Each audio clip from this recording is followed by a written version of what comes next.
Okay, so I'm going to do a very quick reel on the bar method. Right now I'm looking at the third level of Dimensions Math, and I'm in Unit 2 and Lesson 10. And so here's an example of them teaching with the bar method.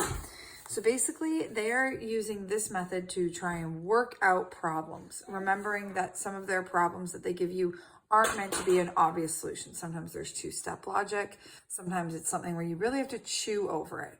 And that is something that's different in the West than in other parts of the world. In the West, we think, oh, I should just have a question, be able to get the answer.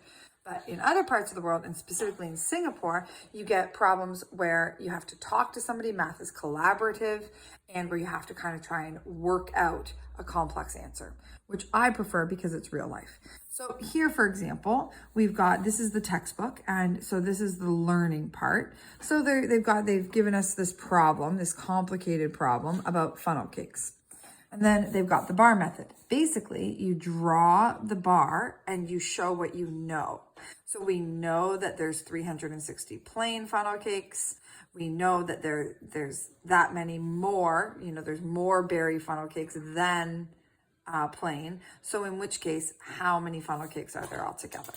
And then, you get the question, 360 plus 550 equals what? This is how many are sold.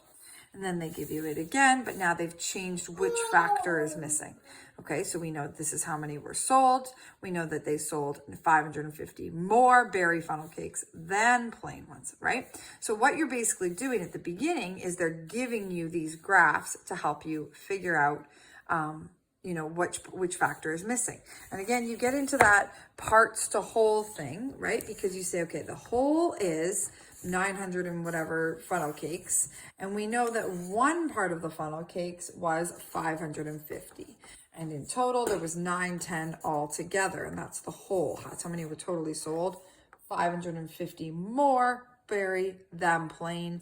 So the question is how many plain, right? And we know that when you take two parts and add them together, you get the whole. Or when you take the whole and you subtract a part, that gives you the other part. So this parts to whole thing is really the foundation that you learn in level 1, level 2.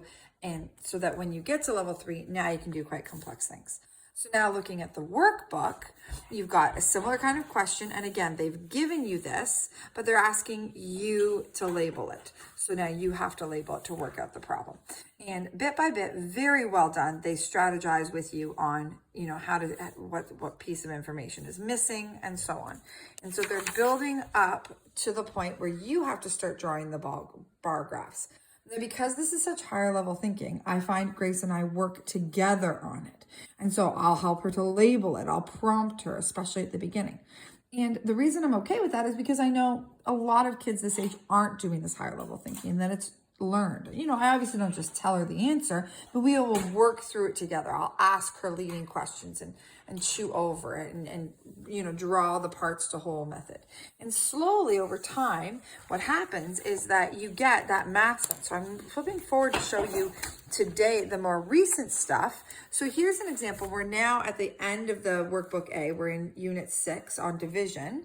And now she's come to a problem. They did not prompt her to do the bar model, but she knew, an orchard has 255 apple trees. It has 3 times as many apple trees as pear trees.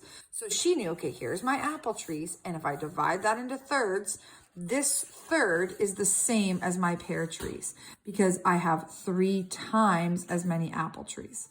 How many pear trees does the orchard have? Take 255, divide it into thirds, and then that's how I get my answer for how many pear trees, right?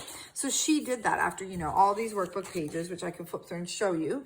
But basically, that's the bar model method. So this is where the teacher's guide comes in really handy and where the textbook comes in really handy, because this isn't the way I was taught math, and maybe it's not the way you were taught math. But it is actually a super good way for working out a problem. And so as you develop those skills, you're going to be able to solve more complex things.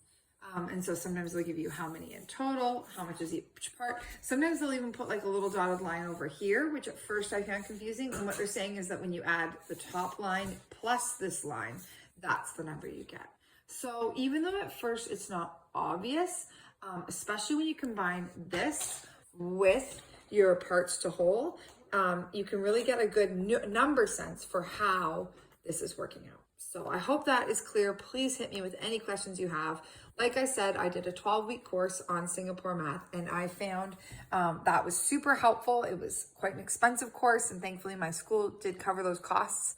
And I've personally been enriched by it when I was teaching there and then as a homeschooler. And it took about 4 or 5 weeks on topics like this and on numeracy. So I really hope I can help guide you and make this wonderful, vigorous program work for you guys, because it's really been a blessing to us.